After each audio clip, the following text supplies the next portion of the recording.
12 décembre 2024, Cotonou est classée 6e ville d'Afrique la plus propre selon une publication de Jeune Afrique. Une place qui récompense les efforts consentis par le gouvernement dans le Grand Nukwe, mais aussi ceux des citoyens de la plus grande métropole du Bénin. Nous disposons des poubelles, soit dans la maison ou au portail un peu isolé, dans lesquels nous jetons des tas d'ordures pour que les gens viennent ramasser. Ceux-là avec qui on s'entend, et chaque mois ou chaque semaine, ils font le tour pour pouvoir vider ces poubelles. Que j'ai développé pour mettre mon environnement propre, il faut avoir des poubelles. Des poubelles pour que si on balaie, on mette les déchets dedans. Nous est la ville de l'Afrique de l'Ouest propre, la plus propre. Je dois féliciter le gouvernement en place parce que c'est lui qui a initié beaucoup de la propreté dans la ville. Vous voyez ici maintenant, ici n'est pas comme ça avant. Ici n'est pas comme ça avant. Maintenant, la salubrité étant une affaire de tous, plusieurs autres acteurs de la protection de notre cadre de vie ont également contribué à ce score qui place Cotonou, la capitale économique du Bénin, sur l'échiquier international en matière de propreté. Et nous avons lancé un concours dernièrement Cotonou Ville Propre qui a été un grand succès.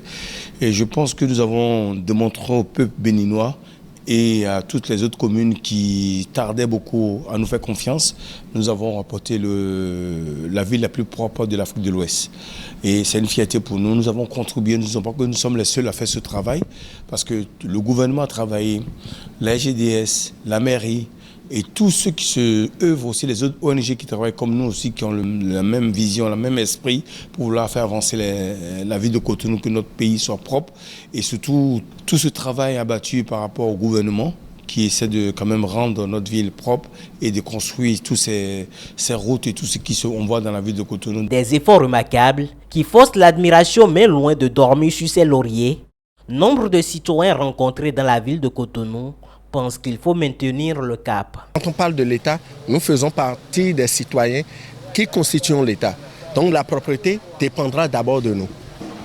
Déjà, j'ai un papier mouchoir, je finis d'en faire usage. Si je le jette par terre, là, je ne rends aucun service. Donc nous devons tous ensemble veiller à la propriété. Donc quand nous sortons du pays, nous allons par exemple au Ghana, il n'y a pas ça. Personne ne jette des ordures par terre. Puis vous allez voir partout les gens qui urinent le long des murs, des clôtures. Si on peut avoir aussi de petites toilettes un peu partout, jonchées dans la rue, ce serait bien. Comme conseil, je peux dire que rendre propre son entourage, c'est contribuer au bien-être de tout un chacun de nous. Donc du coup, j'invite tout le monde à rendre propre l'entourage dans lequel il est pour contribuer au bien-être de tous. On appelle à toute la population du Bénin, je dis automatiquement du Bénin. D'abord, côté nous avons travaillé Bénin aujourd'hui, nous voyons comme Parakou, Djougou, Porte-Novo, Calavi, nous disons à tous les Béninois, avec ce qui Cotonou a eu dernièrement, ça peut se passer à Porte-Novo, à Parakou, à Djougou, à Lokossa. Le Bénin est impliqué pour les bons comportements. Le Béninois a commencé à comprendre, à avoir les bons comportements. Mais nous allons essayer de continuer à pérenniser ce comportement, avoir ce bon comportement pour que nous puissions toujours œuvrer, avancer pour que notre ville de Cotonou soit toujours propre, être numéro 1, même dans le monde entier. Cette ambition commence déjà par un geste simple, éviter de jeter ses déchets par terre, car une ville propre est l'illustration d'une prise de conscience collective. La lecture, c'est d'abord la toute première clé de l'acquisition de la notion, de l'acquisition du savoir. On peut citer beaucoup de bienfaits de la lecture.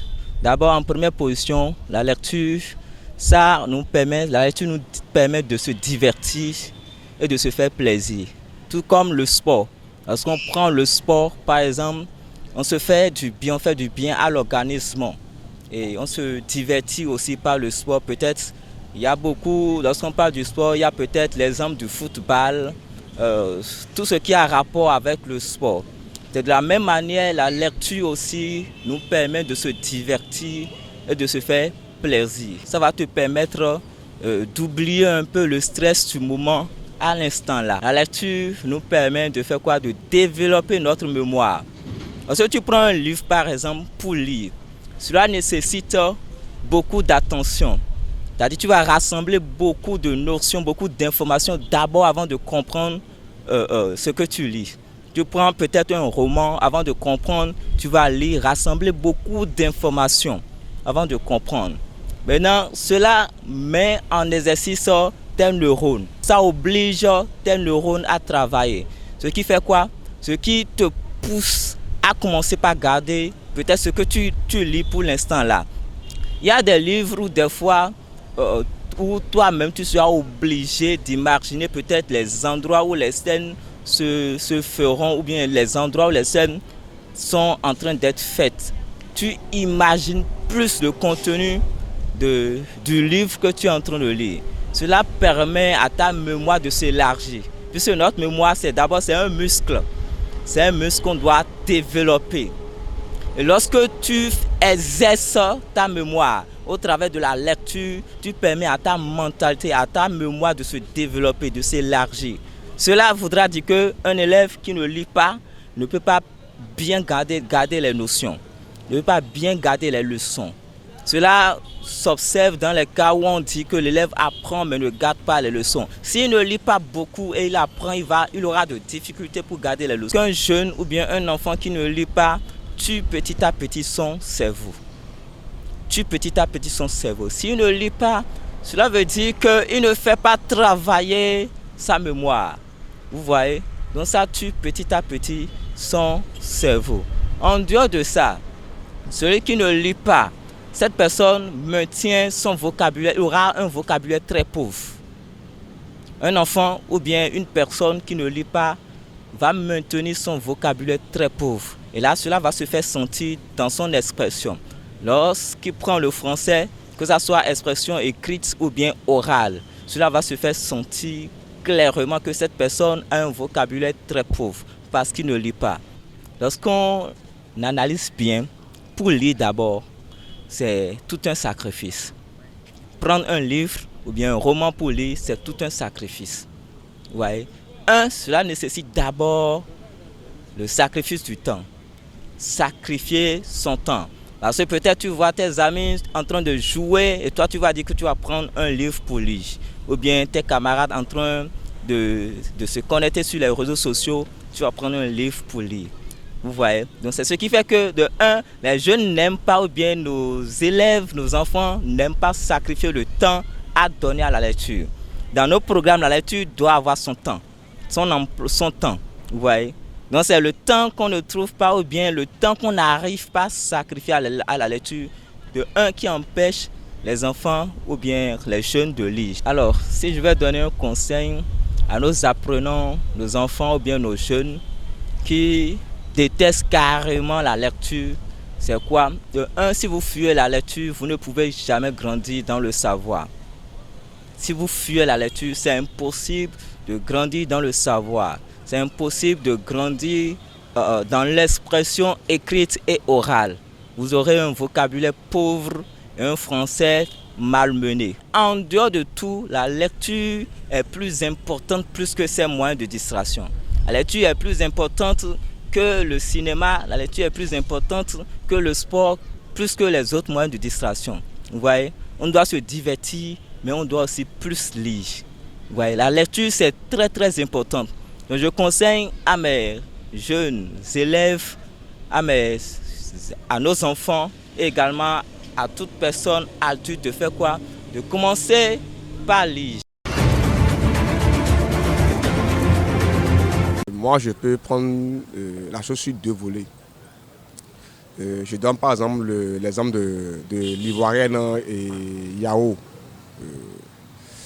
Cette dame n'enseigne rien de bon parce qu'elle est dans la dépravation totale. C'est des gens qui ont un temps soit peu détruit nos mœurs parce qu'ils n'ont pas reçu eux-mêmes une éducation digne du nom pour le transmettre à la nouvelle génération. Mais par contre, il y a d'autres influenceurs et influenceuses qui disent des choses positives que les gens peuvent prendre au sérieux. Mais dans l'ensemble, les gens ont pensé tant ça peut que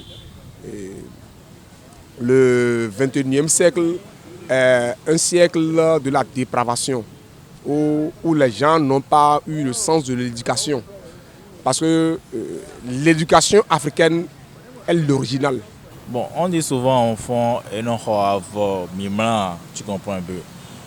Sur quelqu'un, c'est-à-dire moi, selon moi, c'est ce que veut te montre en fait.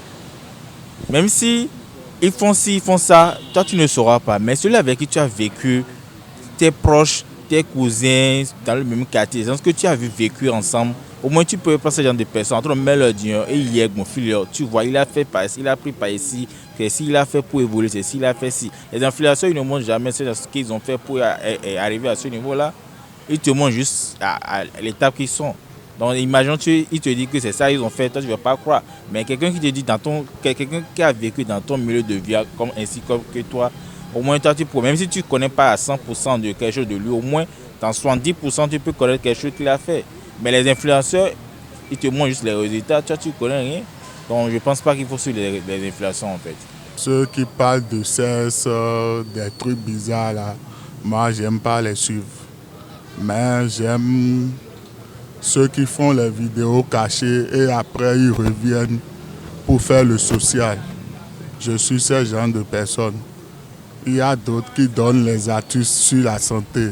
Je les suis. Aussi, bon, quelques-uns qui font des comédies. Quand on va parler de l'homosexualité, où vous voyez sur TikTok deux garçons qui s'embrassent, bien deux femmes qui s'embrassent. C'est des choses à condamner, c'est des choses contre nature, qu'on ne doit pas admettre en Afrique. Parce que Dieu qui a créé l'homme et la femme, Dieu sait pourquoi il a créé l'homme, il sait pourquoi il a créé la femme. Et vous allez voir quand on va vers la Bible, quand Dieu a créé Adam, le temps où il a créé Adam, il a créé Ève, Adam a dit, et maintenant, celle-ci est la chair de ma chair, l'os de mon os. Une femme qui va aller vers une femme, un homme qui va aller vers un homme. Quel enseignement on peut en tirer de ça? Donc, quand on voit dans l'ensemble ce qui se passe sur les réseaux sociaux, tout n'est pas bon. Tout n'est pas bon. Et la majorité va dans la dépravation. Et ça détruit nos mœurs, nos cultures. Nous sommes africains, nous devons garder notre dignité, notre originalité. Souvent, ceux dont moi je suis les vidéos là, c'est les Nigériens. Parce que c'est ceux qui sont dans le social. Parce que tu vas voir les trucs qui montent, c'est vraiment des vidéos sensibles. Donc si moi j'aime suivre ce genre de personnes, parce que ça m'intéresse. Mais si on interdisait, les enfants qui n'ont pas reçu l'éducation digne vont penser que nous sommes en train de les priver de ce qu'ils sont en train d'aller chercher. Mais je souhaiterais que l'enfant aille à la découverte pour qu'il puisse faire la distinction de ce qui est mauvais et ce qui est bon.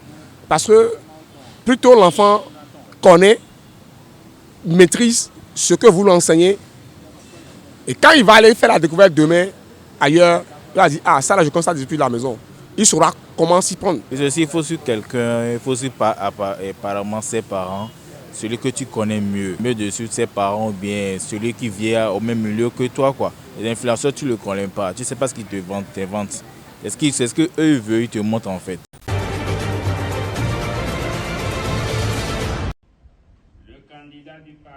La commission électorale du Togo a annoncé les résultats des premières élections sénatoriales du 15 février. Le parti au pouvoir, Union pour la République, a remporté 34 des 41 sièges en jeu, confirmant sa domination politique.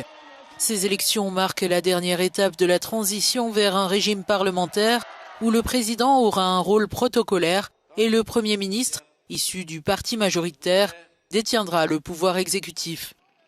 L'opposition dénonce une réforme qui permettrait à Faure Gnassingbé de prolonger son emprise sur le pays. Une fois le Sénat installé, les parlementaires désigneront le nouveau président de la République.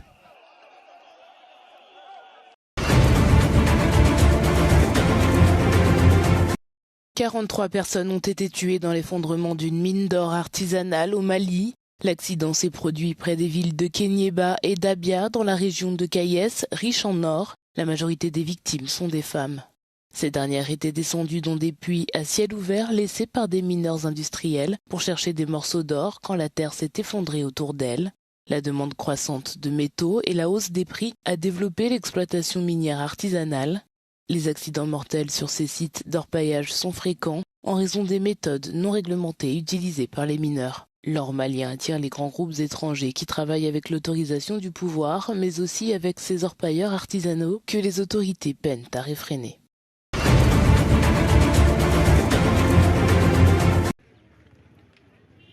Une scène macabre en plein cœur de Bukavu. Ces travailleurs de la Croix-Rouge évacuent un corps carbonisé alors que les rebelles soutenus par le Rwanda resserrent leur emprise sur la ville. Les habitants ont commencé à sortir progressivement de chez eux après un week-end marqué par des tensions. La vie reprend son cours à Bukavu sous la surveillance des rebelles. Nous remercions Dieu que la situation soit acceptable, même si nous ignorons ce qui nous attend. Quoi qu'il arrive, nous ferons avec. Selon la Croix-Rouge, jusqu'à ce lundi, 26 corps ont été ramassés à travers la ville. Certains commerçants ont profité de ce calme précaire pour rouvrir leurs boutiques. La circulation a repris dans l'après-midi.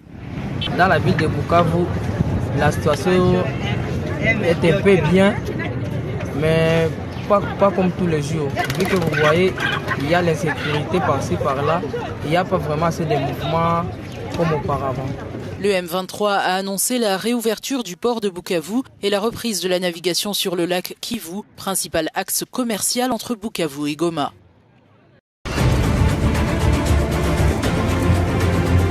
Dans la province du KwaZulu-Natal, Vinozuko Majula a 19 ans et sans emploi. Elle se bat contre le VIH-Sida. Ces médicaments étaient habituellement livrés à son domicile. Désormais, cette jeune fille devra faire plus d'1 heure de trajet pour se procurer ces antirétroviraux, une conséquence du gel de l'aide américaine.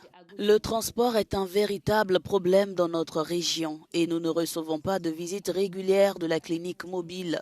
Si vous comptez sur cette clinique, vous la manquez souvent parce qu'elle n'a pas d'horaire régulier. Cela va donc être très difficile pour nous et pour d'autres personnes qui ne connaissent peut-être même pas leur statut. Pour Majola et d'autres patients séropositifs de la région d'Umzikulu où le chômage sévit et où la plupart des gens dépendent de l'agriculture et des aides sociales, le gel de l'aide américaine au plan présidentiel d'urgence pour la lutte contre le sida a bouleversé le train-train quotidien. Nous serons tués de cette manière, nous allons tous mourir. Le jour où j'ai appris que le financement avait cessé, j'ai eu l'impression de mourir. Parce que je me suis dit, et si le mois prochain, même si j'ai des médicaments pour ce mois de février, et si le mois prochain il n'y a pas de traitement, que m'arrivera-t-il? Et quand je regarde les gens autour de moi, les personnes séropositives, que va-t-il leur arriver? L'ambassade des États-Unis en Afrique du Sud a annoncé la reprise des projets du PEPFAR bénéficiant d'une dérogation limitée. Cependant, sur le terrain, de nombreuses ONG de lutte contre le VIH ont déjà fermé leurs portes. Les patients sont redirigés vers des établissements de santé en difficulté. Nous n'avons pas réussi à fermer le robinet des nouvelles infections, mais nous avons obtenu de bons résultats en termes de mise sous traitement. Si l'on considère le nombre de personnes sous traitement dans cette province, aucune autre province n'a mis autant de personnes sous traitement. Mais lorsque nous parlons de toutes ces personnes et que nous disons plus de 1,6 million de personnes, c'est un signal. C'est une bonne chose en fait. Cela nous indique que des personnes sont en vie grâce au traitement antirétroviral. Outre les médicaments, ces programmes PEPFAR ont permis au personnel de santé de tester des patients séropositifs dans des villages éloignés.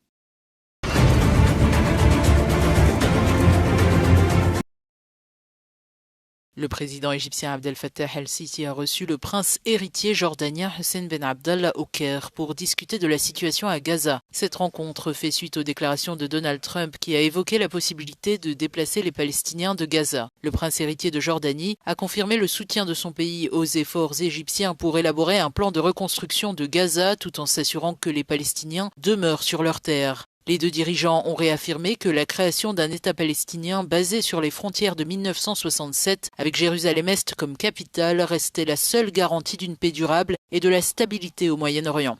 Ils ont exprimé leurs préoccupations face à l'escalade de la violence en Cisjordanie et aux attaques contre les lieux saints à Jérusalem. L'Égypte accueillera un sommet arabe d'urgence le 27 février pour discuter des développements en cours dans les territoires palestiniens.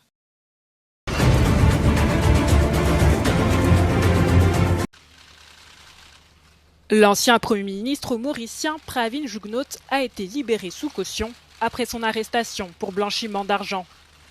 Dimanche dernier, des enquêteurs ont perquisitionné son domicile et saisi 114 millions de roupies mauriciennes, soit environ 2,5 millions de dollars. Son avocat affirme qu'il conteste les accusations. Pravin Jugnauth devra comparaître de nouveau devant le tribunal où la suite des procédures judiciaires sera déterminée.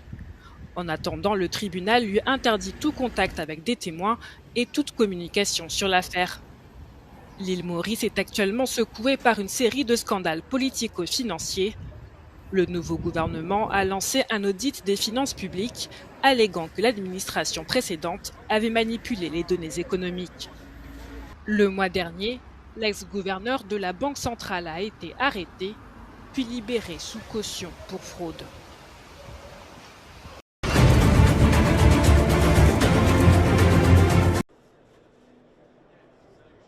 Des baskets de toutes les couleurs exposées à Riyad à l'occasion du SneakerCon, un événement qui se présente comme le plus grand salon de la chaussure sur Terre.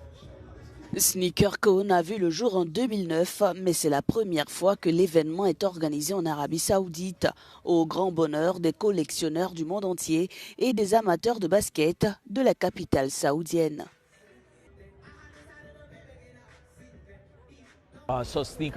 SneakerCon a été fondé en 2009. Nous sommes à l'endroit où tous les sneakerheads du monde entier se réunissent pour parler de leur communauté, des cultures, pour développer entre eux et pour parler vraiment de chaussures. C'est un monde où les gens aiment les chaussures et se réunissent spécifiquement autour des baskets. Ce festival a permis de mettre en avant les plus récentes collaborations entre artistes, designers et marques de sneakers. Des baskets Nike signées de la légende Michael Jordan ont été exposées à côté d'une lettre d'authenticité et d'une étiquette indiquant le prix. Nous avons pensé que ce serait une bonne chose d'un point de vue culturel d'apporter à l'Arabie Saoudite quelque chose d'unique pour la première fois. C'est la première fois qu'une telle chose se produit en Arabie Saoudite. Nous sommes donc très heureux d'être à l'origine de cette expérience pour les Saoudiens. Plus de 150 marques internationales et du golf ont participé à l'exposition qui présentait également des accessoires sportifs tels que des ballons de basket. Si la basket est un marqueur transgénérationnel, c'est aussi et avant tout un business florissant. Nous sommes venus des États-Unis pour la première édition des SneakerCon 2025. Je fais cela depuis 15 ans. C'est donc ma seule source de revenus. Et j'adore ce que je fais et j'adore SneakerCon. Ce festival de la chaussure de sport a été marqué par des spectacles de breakdance, des expositions de voitures de luxe. En 2022, le chiffre d'affaires total du marché mondial des baskets s'élevait à environ 72,7 milliards de dollars américains, selon Statista.